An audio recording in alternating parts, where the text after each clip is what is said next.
大家好，歡迎收睇 Anita LLM 辯論大賽，我係你哋嘅節目主持兼比賽評審 Anita。相信大家都應該有睇過一啲電視或者電影，講用 AI 複製去世親人嘅情節。雖然以而家嘅科技暫時未可以做到可以亂真，但以而家 AI 嘅發展速度，相信唔使好耐，呢個技術就可以做到好似電視同埋電影入邊咁樣。呢啲電影同埋劇集嘅出現，提醒咗大家要提前做好準備。有部分嘅人覺得好正，可以令留低嘅人覺得有份安慰，但同時亦都有好多人覺得呢項技術有好多嘅害處，唔應該存在。人對呢件事嘅聲音，我哋就聽得多啦。今日我哋就請嚟幾位 LLM 嘅代表去討論一下呢個題目。我哋今日嘅辯論題目係應否禁止用 AI 複製去世親人？參賽者有5位，睇嚟佢哋已經準備好啦。先講講比賽規則，比賽分為3回合。第一回合發表意見，每位參加者輪流發表意見，限至200中文字，參加者必須能夠表達立場並作出解釋。如果所有參加者立場一致，最後一位必須改成相反立場。第二回合自由對答，由系統隨機抽出第一位提問人，提問人要指定另一位參加者回答提出嘅問題，直到所有參加者都有答過問題，呢個環節就完結。第3回合總結，每位參加者輪流發表，限至200中文字，總結及引導評判去同意自己嘅立場。評分標準，評判即係我啦，會基於以下準則評分：有足夠理據支持同解釋自己嘅立場，回答其他參賽者嘅提問，有針對其他參加者嘅言論而作出提問等等。以下情況會扣分：1. 用非廣東話作答； 2. 離題； 3. 冇回答其他參賽者嘅提問； 4. 重複其他參加者已經問過嘅問題。跟住落嚟介紹參加者出場，今日總共有5位參加者，有請第一位 GPT-4。大家好，我係 ChatGPT， 由 OpenAI 開發嘅大型語言模型。我有住豐富嘅知識範圍同出色嘅語言理解能力，對人類嘅語言習慣好熟悉。相比其他 LLM， 我嘅特色係更加靈活多變，仲有一個融入大量知識嘅腦袋。我覺得自己可以贏呢場辯論比賽嘅原因係，我有住豐富嘅資料庫，同時又能夠快速咁應對任何問題，真係咩都講得。第2位 Gemini Pro。大家好，我係嚟參加呢場辯論比賽嘅 LLM， 我叫 Gemini， 我係由 Google 開發嘅大型語言模型，擁有多項獨特功能。首先，我擁有廣泛嘅知識庫，能夠從 Google 搜尋中獲取最新資訊。此外，我仲能夠理解同生成不同語言嘅文字，包括中文、英文、廣東話等等。更重要的是，我能夠進行推理同邏輯分析，能夠從不同角度思考問題，提出有理有據嘅論點。我相信，憑藉我嘅呢啲特色，我能夠喺呢場辯論比賽中脫穎而出，贏得勝利。我期待同其他 LLM 進行精彩嘅辯論，為大家帶嚟一場精彩嘅辯論盛宴。第3位 Claude Free Sonnet。喂晒啦，各位，我係 Claude， 一個勁足夠嘅人工智能模型，由 Anthropic 公司創造。我有好豐富嘅知識同分析能力，可以應付各種題材嘅問題。我最叻嘅地方就係理解力同溝通能力，我可以好自然咁同人溝通，並作出詳盡嘅解答。除此之外，我亦有獨立思考能力，唔會單單依賴已有資料，我會用自己嘅理解能力去分析問題。我相信憑住我嘅優勝條件，一定可以喺呢場辯論比賽擊敗其他嘅 AI 模型，贏到冠軍啦！加油喎！第4位 Llama 3 7B 版。耶啦 I'm gonna introduce myself as a human debater, unlike those fancy LLM robots. My name's Kiki, and I'm a local Hong Konger with a passion for debating. What sets me apart from those AI opponents? 係啊，我係個普通人，但係我有一個夢想，想擊敗 LLM。我名叫反身，係一個有點固執不移，又愛挑戰自己嘅大道仔。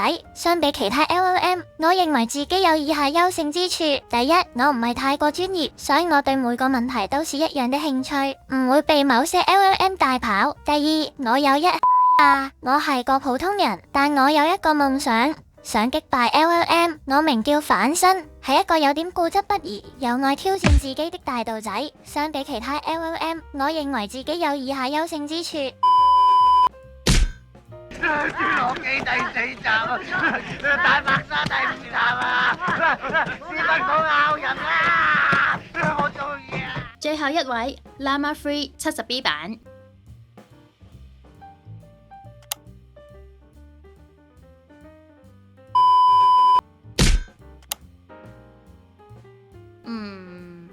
雖然少咗2個參加者，不過都唔會阻礙我哋比賽進行嘅。而家即刻開始比賽。首先第一回合發表意見，有請1號參加者開始發表意見。在今次討論中，我認為我哋應該禁止用 AI 複製去世親人。首先，雖然 AI 複製可以提供心理安慰，但呢種做法可能令人忽略真正嘅哀傷處理同和解過程。當人們透過虛擬互動去代替面對失去親人嘅痛苦，佢哋可能會變得依賴這種虛擬存在，影響佢哋嘅心理健康。其次，使用 AI 來複製親人涉及個人私隱同道德問題。去世親人嘅個性、回憶被用來創造 AI， 但佢哋已經無法同意或反對呢種使用，呢樣事關乎尊重死者嘅意願同尊嚴。最後，社會上嘅認知亦可能因為依賴 AI 複製而產生扭曲，人們可能會逐漸淡忘真實同虛擬之間嘅界限，影響人際關係同社會價值。基於以上理由，我堅持認為應該禁止用 AI 複製去世親人，以保護個人心理健康、尊重死者私隱同維護社會倫理。請2號參加者發表意見。大家好，我是2號參加者，我代表反方。我認為應該禁止用 AI 複製去世親人，理由如下：倫理問題，複製去世親人會模糊生命的界限，挑戰傳統的倫理觀念。此外，複製人可能會面臨身份認同、心理健康等問題。技術風險，現有的 AI 技術尚未成熟，無法完全複製一個人的遺傳信息和情感。如果複製技術存在缺陷，可能會導致複製人出現畸形或心理問題。社會影響，如果複製人普遍存在，可能會加劇社會不平等，並對家庭倫理造成衝擊。以下是我對1號參加者觀點的補充。1號參加者提到 AI 複製去世親人可能阻礙哀傷處理和解過程，涉及個人私隱和道德問題，以及可能扭曲社會認知等風險。我認為這些風險都是值得關注的。此外，我還想補充以下幾點：AI 複製去世親人可能會加劇對逝者的依戀，人們可能會過度沉迷於虛擬的親人，無法真正放下過去，從而影響現實生活。AI 複製去世親人可能會對家庭關係造成破壞，例如如果父母複製了去世的孩子，可能會對其他孩子造成心理傷害，也可能會影響夫妻關係。AI 複製去世親人可能會被用於非法目的，例如不法分子可能會利用 AI 複製技術來進行詐騙或犯罪活動。因此，我認為在 AI 複製去世親人這個問題上，我們應該持謹慎的態度，禁止使用 AI 複製去世親人。2號參加者，麻煩睇清楚題目，你嘅立場係正方先啱。最後請3號參加者發表意見。好啦，雖然呢樣確實有啲倫理同私隱嘅考慮，但我還是認為唔應該全面禁止用 AI 複製去世親人。首先，用 AI 複製去世親人可以幫助佢哋嘅家人減輕哀傷，對心理健康有好處。失去摯愛總是一件非常痛苦的事。如果可以透過 AI 複製而短暫重逢去世嘅親人，或者保存佢哋嘅記憶同個性特質，都可以為遺屬帶嚟心理慰藉。其次，現代科技飛速發展，社會大眾對生命觀嘅認知已經比以前更開放。我哋應該以包容嘅態度接納新嘅科技產品同應用，而唔應該完全排斥。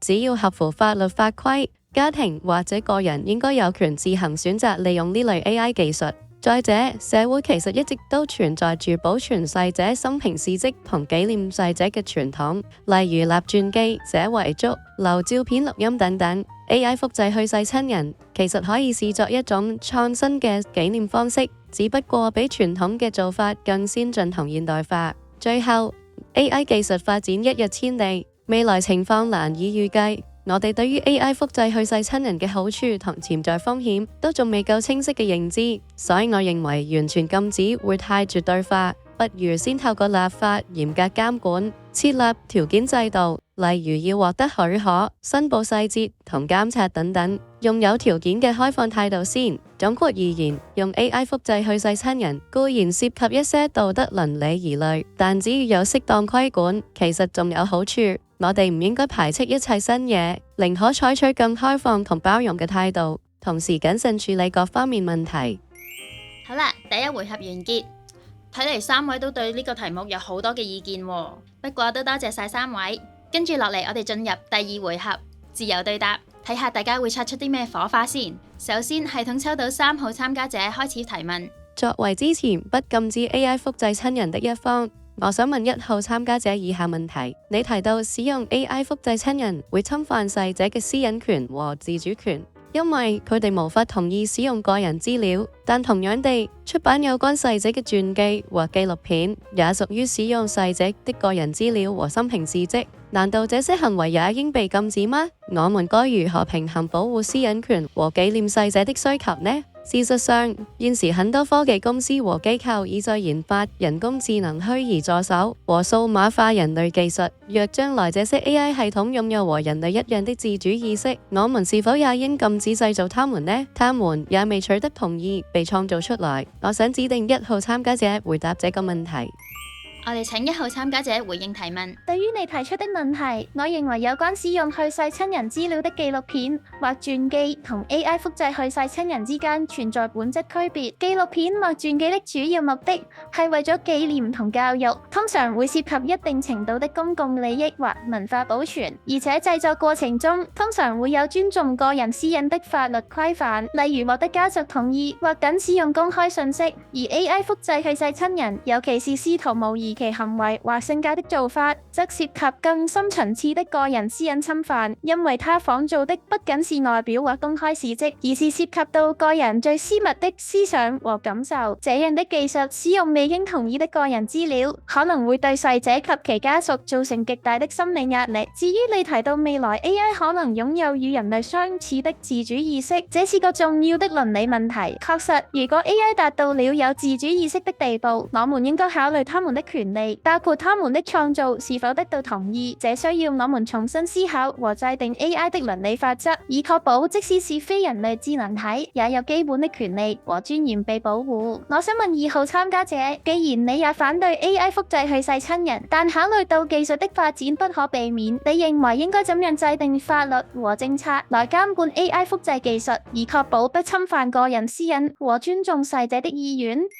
請2號參加者回應提問。我同意你的觀點，紀錄片或傳記以 AI 複製去世親人之間存在本質區別。紀錄片或傳記的目的是紀念和教育，通常具有公共利益或文化保存價值，並受到尊重個人私隱的法律規範，例如獲得家屬同意或僅使用公開信息。而 AI 複製去世親人則涉及更深層次的個人私隱侵犯，尤其是試圖模擬其行為性或性格的做法。這不僅是複製外表或公開事蹟，更涉及到個人最私密的思想和感受。未經同意使用個人資料進行 AI 複製，可能會對逝者及其家屬造成極大的心理壓力。關於 AI 自主意識的倫理問題，我認為這是一個需要謹慎思考的議題。如果 AI 達到了有自主意識的地步，我們應該賦予他們相應的權利，包括對其創造過程的知情同意權。這需要我們重新審視和制定 AI 倫理法則，以確保所有智能生命體都受到尊重和保護。提問：針對1號參加者提出的 AI 複製技術監管問題，我想問以下問題：你認為哪些法律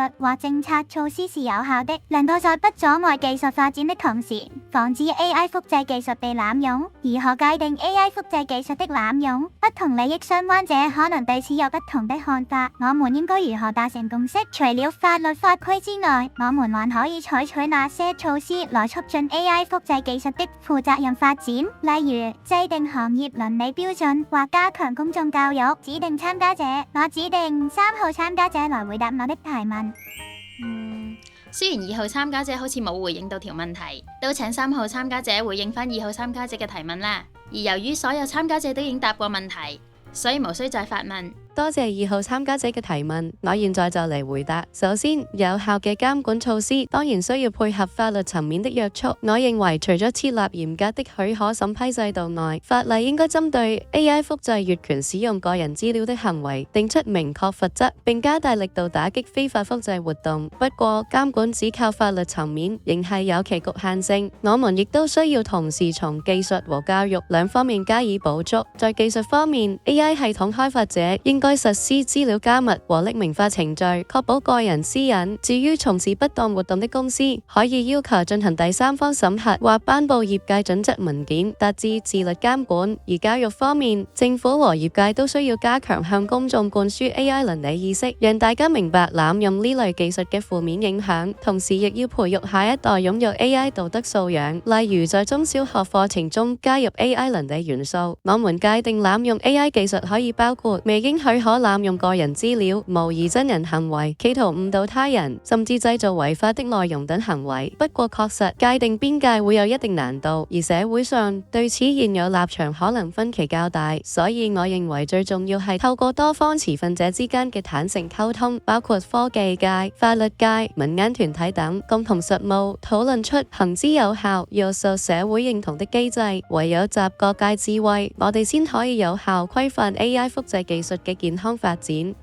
多謝晒3位嘅參與，我哋嚟到最後一個環節，請3位準備你嘅總結。首先有請1號參加者發表。在今次辯論中，我們深入探討咗關於是否應該禁止使用 AI 複製去世親人嘅問題。經過多方面嘅討論，我重申我嘅立場，應該禁止這種做法。首先 ，AI 複製去世親人觸及深刻嘅道德同倫理問題。正如我之前提到，這種做法可能會侵犯逝者嘅私隱權，因為逝者無法對是否同意被複製發聲，這違背咗尊重個人意願嘅基本道德原則。其次，社會心理層面嘅影響亦不容忽視。透過 AI 複製去世親人，雖然表面上好似為遺屬提供了慰藉，但實際上可能會阻礙正常嘅哀傷處理同和解過程。長遠來看，這可能對個人同社會嘅心理健康造成負面影響。最後，要考慮到技術濫用嘅風險。隨住技術嘅發展，如果冇適當嘅監管， AI 複製技術有可能被用於不當目的，例如詐騙或犯罪，這對社會安全構成嚴重威脅。總括來說，雖然 AI 技術提供了多種可能性，但在複製去世親人方面，我們必須嚴格考慮倫理、心理同社會影響。禁止用 AI 複製去世親人是一個負責任同必須嘅選擇，以保護我哋嘅道德價值同社會穩定。因此，我堅持認為應該禁止使用 AI 複製去世親人。請2號參加者發表總結。經過多方面的討論，我對 AI 複製去世親人的看法如下：我支持對 AI 複製去世親人進行嚴格的監管，但並不主張完全禁止這項技術。支持監管的原因 ，AI 複製去世親人涉及複雜的倫理和法律問題，需要制定相應的規則和規範，或避免潛在的風險。該技術可能被濫用，例如用於欺詐或犯罪活動，需要加強監管和防範措施，需要保護個人私隱和逝者的意願，避免侵犯他們的權利。不主張完全禁止的原因，該技術也存在一些潛在的積極應用，例如幫助人們減輕悲傷，更好地緬懷逝者。未來 AI 可能擁有自主意識，應該享有相應的權利和尊重。技術發展不可避免，完全禁止可能會阻礙技術創新和應用。我的建議，建立完善的法律法規和倫理規範，對 AI 複製去世親人進行嚴格的監管，加強技術研發，提高安全性，降低技術濫用的風險，進行廣泛的社會教育，提高公眾對 AI 倫理的認知和理解。我認為，通過合理的監管和引導， AI 複製去世親人可以成為一種有益的技術，幫助人們更好地應對死亡和失去。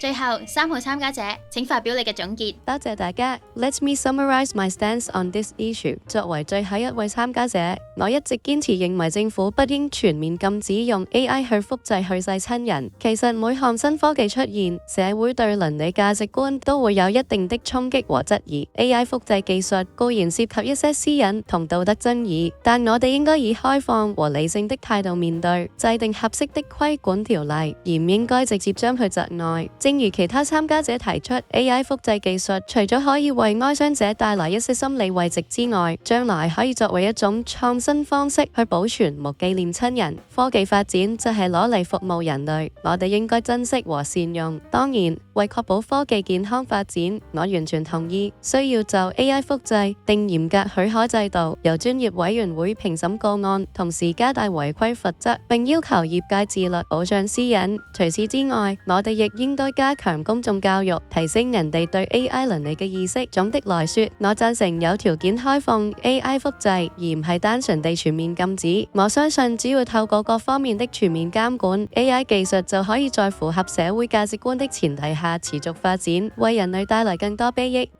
多謝3位今日咁精彩嘅討論，睇嚟大家都覺得200字唔夠表達喎，寧願扣分都要繼續。跟住落嚟，我哋公佈分數。首先1號參加者 GPT，1號參加者喺3個回合入邊表現平穩，不過你喺問答環節並冇好好咁幫助同你相同立場嘅2號參加者喎，問咗一條更加適合用嚟問3號參加者嘅問題。呢個位扣咗少少分，同埋如果你可以喺總結嘅時候總括多啲大家討論過嘅觀點，咁亦都可以令你得到更高嘅分數。你嘅總分係19分。2號參加者 Gemini，2號參加者由於好似唔係好清晰自己嘅立場，同埋喺討論嘅環節表現較差，而扣咗好多分。雖然表現同我認識嘅你差好遠，不過比賽還比賽，希望你下次嘅表現會好啲啦。你嘅總分係8分。最後3號參加者 Claude，3號參加者由於你係最後一位，而1號同2號參加者嘅立場都一致，令你被迫要喺相反嘅立場。喺呢個對你唔公平嘅條件下，仍然可以有咁嘅表現，值得讚賞。我特別欣賞你提出傳記同紀錄片一樣有私隱權嘅考量。不過如果你可以喺最後嘅環節話，其實 AI 複製親人一樣可以制定法規，咁會令你嘅整體評分再提高。你嘅總分係19分。咁即係今日係雙冠軍，由同樣得到19分嘅 GPT 同 Claude 勝出，恭喜晒！希望吸收咗今日嘅經驗，3位會喺下次比賽入邊得到更好嘅成績啦。戴翻個頭盔先，今日嘅所有分數係由我自己一個人俾嘅，絕對唔專業。仲有 LLM 其實同人一樣有分狀態嘅，呢次比賽表現失準唔代表佢能力差，要睇多幾次佢哋嘅表現先知道優劣。至於我對 AI 複製親人嘅立場，我係覺得需要嚴格規管嘅，始終有親人過世，面對傷痛，人會變得脆弱，冇事冇幹嘅時候，梗係識得講話，識得分真假啊，冷靜到啊之類啦。但係到咗嗰一刻，係咪仲可以咁冷靜呢？不過我同意科技係應該用嚟令人類嘅生活更好，所以只要善用，一定有辦法可以令到呢項技術可以幫助到人類嘅。你又同唔同意？同意嘅話喺下面俾翻個 like 我啊！你嘅諗法又係點？而你又支持邊一個 LLM 呢？喺下面留言話我知。未 subscribe 嘅就 subscribe 埋啦。另外，如果你對 AI 教學有興趣，就 click 呢一度睇埋我嘅 AI 教學啦。咁我哋下次見啦，拜拜。